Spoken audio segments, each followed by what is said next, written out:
Yeah, I'm not. Languages not my thing. No, it's not really my thing, but German just completely lost me.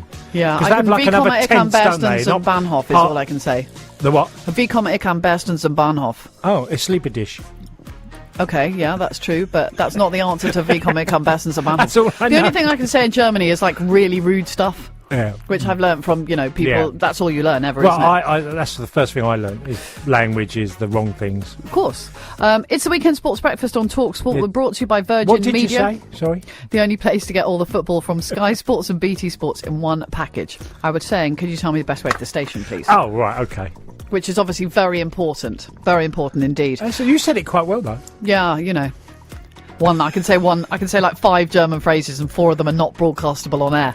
However, let me teach them to you because they're really good. It is the Weekend Sports Breakfast here until 11. A reminder, today's live action on Talk Sport. Southampton off to Everton at 5:30. Bellew Hay, Mark II coming up as well, live from 8 o'clock. We're going to look ahead to both. Double whammy right now with Leon Osman. My legacy's secure, mate.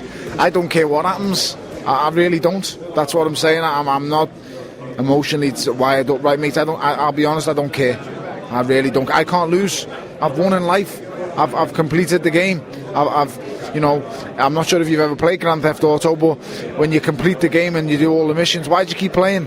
You play for the bonus games, the bonus cars, or you buy a better building, or you get a few extra guns or whatever. But that's why I'm still boxing. Hay versus Bellew 2 preview on Talk Sport. Sponsored by the Isuzu D-Max. What van pickup of the year 2018? Tough, durable, built to go the distance. Visit isuzu.co.uk.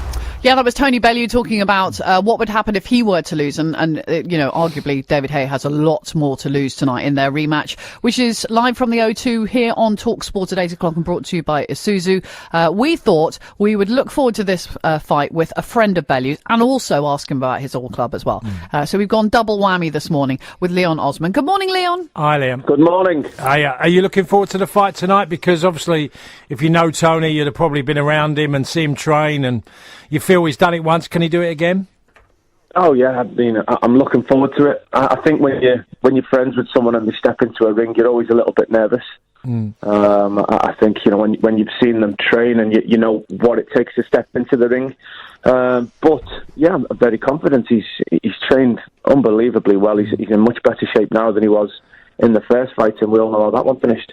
It always makes me feel, when I see a fighter like Tony Bellew, I always think, you never know. He just doesn't know when he's beaten, does he? So he's going to keep going and going. Even if he's on the wrong end of a few rounds, like he was in the first fight, he is still going to come at you and make it as hard as he can.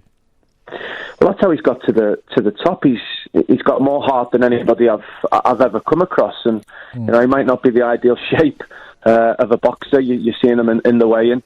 The pair of them. That's Tony's not going to win any prizes for. The way he looks in that respect. But he's got, but, the man's got such boxing skill and as I said, more heart than anyone. He just keeps on going. I have to say, I've probably worked with or met maybe 30 boxers in my career, and I think Bellew is one of my favourites. And I was so surprised by how bright he is. He's got a massive future as a commentator, by the way, because I think his ability to summarise fights is brilliant. But also, he's just a really good lad, really good family man.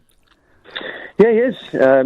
He had this persona for many years of being not a nice person and a really angry boxer, but he's as you said, he's very articulate. He describes the ring well. He's very intelligent about boxing, and you don't appreciate that, how boxers sell fights, and during his career he had to make fights, but if you get to know him and you meet him, you realise he's a really nice guy. Tell us, Leon, being an Everton ex-player, I don't know if you're a fan, but it feels like there's always a bit of turmoil at Everton at the moment, and there's a lot of discontent, even though they've got out of the mire and they've got Premiership football next year. Yes, it's been a very frustrating season at Goodison. It's because of the optimism that we went into the start of the season with. We were expecting to be challenging into that top 6, to really be breaking the barrier, with the money we'd had. For the season to go the way it has been, more than disappointing. But Sam Allardyce was asked to come in and keep us in the Premier League. He's done that comfortably. He's on a great run of games. But, fans still aren't happy because the football hasn't been as exciting as you would hope for. Leon, are the players still happy without hanging anyone out to dry?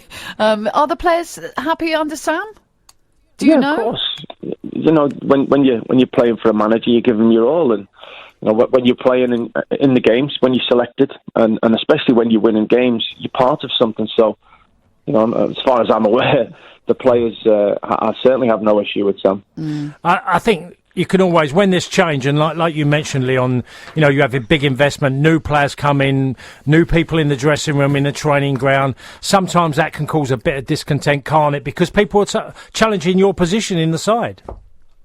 Yes, but that's what all teams need to improve. By bringing in new players, it makes the players that are already there play better to try and keep the position. Otherwise, they're moved on, and players and clubs constantly do need that challenge. You looked at Jose Mourinho's come out and said United weren't motivated last night. Players need the motivation, whether it's something in the team or whether it's that personal motivation to stay and play every game. So, I think new players are always required. Everton have got a really good record though against Southampton. Nonetheless, Everton are quite long odds. I think they were 9-5 to win at home, and they're not on a horrific run of form, Everton, are they? No. In terms of their actual results. So many people quite fancy Southampton to get a result today, despite the fact they haven't won there since 1997. Yeah, I was surprised with the odds, considering the record Southampton have against them. But it just shows what is riding on the game for both clubs. For Everton, it's just to finish the season well, bit of personal pride in front of the home fans, and then taking that into next season. But Southampton are desperate for the points. They probably need at least 2 wins from their last 3 games. So, they'll identify this as one of them, especially after having beat Bournemouth last week. So, I think Southampton will be excited about the game, and Everton need to be wary.